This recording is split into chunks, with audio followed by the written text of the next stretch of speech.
नमस्कार साथियों, कैमरामैन राहुल जोगी के साथ में मैं आपका अपना दोस्त मनोज शैवनाथ, आरएमपी न्यूज़ भारत से। और आज हमारे साथ में कांग्रेस पार्टी के दिग्गज नेता और हमारे अपने भाई वीरसेन उपाध्याय जी हमारे बीच में हैं। आज आपकी खास बातचीत के लिए स्पेशल हम इनके गांव में आए हैं।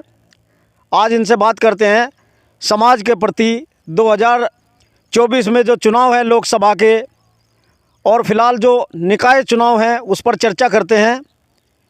नमस्कार जी। मनोज भाई, आपका स्वागत है। आप हमारे गांव पहुंचे, आपका हार्दिक अभिनंदन। धन्यवाद जी। जी।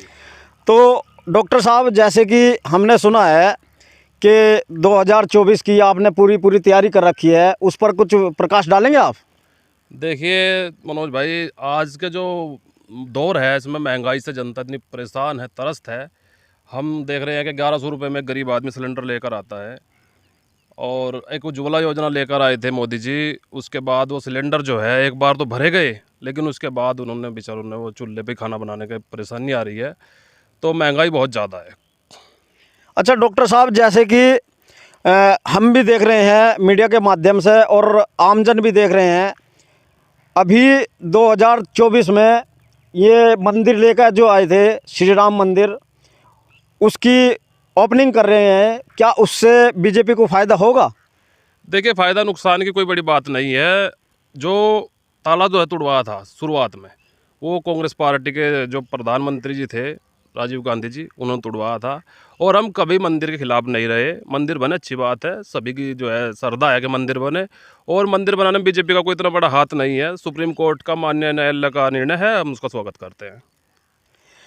अच्छा डॉक्टर साहब, एक बात बताइए, जैसे कांग्रेस पार्टी की जान हुआ करते थे इमरान मसूद सहारनपुर से, और एक समय ऐसा आया 2014 के चुनाव में जब इमरान मसूद साहब ने कुट्टी कुट्टी वाला बयान दिया था, और वे एकदम से ही सहारनपुर की राजनीति से निकल के राष्ट्रीय स्तर के नेता बन गए थे।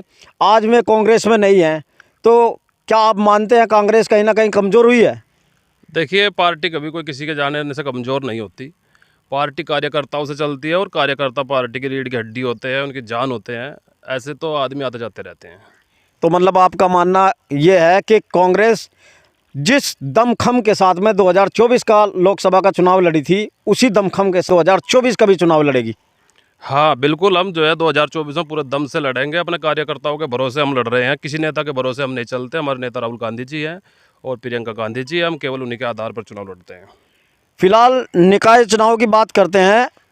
निकाय चुनाव में आपकी तैयारी कैसी है? निकाय चुनाव में देखिए, हम पूर्ण रूप से तैयार हैं। 70 वार्ड हैं सहारनपुर के अंदर, 70 के 70 वार्ड पर हमारे उम्मीदवार चुनाव लड़ेंगे, और भगवान ने चाहा तो हम निश्चित तौर पर कार्यकर्ताओं की मेहनत के दम पर जीत निश्चित करेंगे, और हमारा मेयर बनेगा। अच्छा, उत्तर प्रदेश की जो पृष्ठभूमि है, ये दलित मुस्लिम को लेकर के जो है ना राजनीति करती है, तो दलित मुस्लिम का जो गठजोड़ है, फिलहाल इमरान मसूद के जाने से बसपा मजबूत हुई है। तो आप क्या समझते हैं, जो मुस्लिम समाज कांग्रेस के साथ में तन मन धन से जुड़ा हुआ था, क्या मुस्लिम समाज आज भी कांग्रेस के साथ में खड़ा है? जी निश्चित तौर पर। देखिए, दलित और मुस्लिम, अगड़े पिछड़े सब कांग्रेस के साथ खड़े हैं। रही बात इस चीज़ की कि किसी का आने जाने की बात मैं बता दूं, जब इमरान मसूद जी थे तब भी मुसलमान यहीं थे, दलित यहीं थे, वो तब क्यों नहीं जीत सके? ऐसा नहीं है। अच्छा, दलित मुस्लिम से बात चली है, हमारे ही देश में एक नाम है ओवैसी साहब का, तो दलित मुस्लिम के वे भी आज बहुत बड़े दावेदार बता रहे हैं अपने आप को, जी। तो उस पर आप थोड़ा प्रकाश डालेंगे? देखिए, ओवैसी जी बीजेपी के एजेंट है। वो चुनाव में जैसे बरसात में मेंढक निकल कर आते हैं, इस तरह से आते हैं। आपने देखा होगा, पिछली बार भी हमारे आसपास के कुछ गांव के लड़के थे जिन्होंने उनके ऊपर गोली चला दी थी। वो सब एक ट्रेंड था, वो बीजेपी का चला हुआ ट्रेंड था, जिससे कि मुसलमान की वोट थोड़ी कट करके ओवैसी के पास चली जाए और समाजवादी पार्टी किसी वजह से कमज़ोर हो जाए।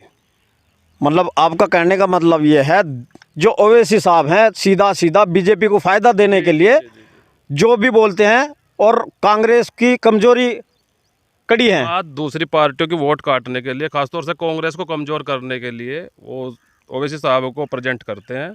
ओवैसी का यहाँ कोई आधार नहीं है। अच्छा, अभी अभी कुछ दिन पहले एक चुनाव हुआ है उत्तर प्रदेश में, मुजफ्फरनगर जिले के खतौली में, गठबंधन के द्वारा बीजेपी के हलक से उनका जीता हुआ जो विधायक था उसकी सीट निकाल करके गठबंधन की सरकार वहाँ पे बनी है, विधायक बना है। तो क्या हम मानते हैं उत्तर प्रदेश में गठबंधन की सरकार बना करके कांग्रेस सामने आएगी? देखिए, ये तो भविष्य तय करेगा और पार्टी का जो राष्ट्रीय नेतृत्व है वो तय करेगा। लेकिन ये बात निश्चित है कि अगर हम इकट्ठे होकर चुनाव लड़ते हैं सभी विपक्षी दल, तो निश्चित तौर पर भाजपा को हराया जा सकता है। ऐसी कोई बात नहीं। मतलब ये है जो ओवैसी साहब हैं सीधा सीधा बीजेपी को फायदा देने के लिए जो भी बोलते हैं और कांग्रेस की कमजोरी कड़ी है। आज दूसरी पार्टियों की वोट काटने के लिए, खासतौर से कांग्रेस को कमज़ोर करने के लिए वो ओवैसी साहब को प्रेजेंट करते हैं। ओवैसी का यहाँ कोई आधार नहीं है। अच्छा, अभी अभी कुछ दिन पहले एक चुनाव हुआ है उत्तर प्रदेश में, मुजफ्फरनगर जिले के खतौली में, गठबंधन के द्वारा बीजेपी के हलक से उनका जीता हुआ जो विधायक था उसकी सीट निकाल करके गठबंधन की सरकार वहाँ पे बनी है, विधायक बना है। तो क्या हम मानते हैं उत्तर प्रदेश में गठबंधन की सरकार बना करके कांग्रेस सामने आएगी? देखिए, ये तो भविष्य तय करेगा और पार्टी का जो राष्ट्रीय नेतृत्व है वो तय करेगा। लेकिन ये बात निश्चित है कि अगर हम इकट्ठे होकर चुनाव लड़ते हैं सभी विपक्षी दल, तो निश्चित तौर पर भाजपा को हराया जा सकता है। ऐसी कोई बात नहीं है कि भाजपा को नहीं हराया जा सकता। अच्छा, एक हमारे बीच में जो है ना एक उभरते हुए स्टार जिसे कह दो राजनीति में, अरविंद केजरीवाल जी दिल्ली से चल करके आज पंजाब में सरकार बना ली, गुजरात में भी कुछ विधायक लेकर आए हैं, अन्य अन्य प्रदेशों में भी बहुत अच्छी परफॉर्मेंस रही। ऐसी क्या कमजोरी रही बीजेपी की और कांग्रेस की कि पंजाब से सुपड़ा ही साफ हो गया? देखिए, राहुल गांधी जी ने बड़े साफ शब्दों में कहा था कि पंजाब जो है अति संवेदनशील राज्य है और दूसरे देश से सटी हुई सीमा है, अंतर्राष्ट्रीय देश से। तो उसमें कोई प्रैक्टिकल करने का वहाँ विषय नहीं था, लेकिन जनता ने प्रैक्टिकल किया और उसे भोग भी रही है। आज अमृतपाल सिंह आए हैं, उससे पहले भिंडरा वाले आए थे। तो कहीं ना कहीं ये जनता को इसकी कीमत चुकानी पड़ेगी। आज वहाँ बहुत हालात ख़राब है पंजाब के अंदर। मतलब क्या जनता मान सकती है कि जो इतिहास आपने हिमाचल में दोहराया है वो उत्तर प्रदेश में भी कांग्रेस दोहरा सकती है? जी, निश्चित तौर पर जनता का आशीर्वाद आता तो हमारे कार्यकर्ता निश्चित तौर पर मेहनत करेंगे और हम जीत सुनिश्चित करेंगे। बहुत बहुत धन्यवाद डॉक्टर साहब। दर्शकों, जैसे कि आप अभी देख रहे थे, हमारे डॉक्टर साहब हैं जो जिला सचिव हैं कांग्रेस पार्टी से। बहुत अच्छी बातचीत रही, बहुत ही लोकप्रिय नेता हैं अपने समाज के, यहाँ से उपाध्याय समाज से भी आते हैं ये, और बहुत ही लोकप्रिय नेता हैं कांग्रेस पार्टी के, जिन्होंने अभी बताया है कि इनके पूर्वज आज़ादी से लेकर आज तक केवल और केवल कांग्रेस के ही साथ चले हैं।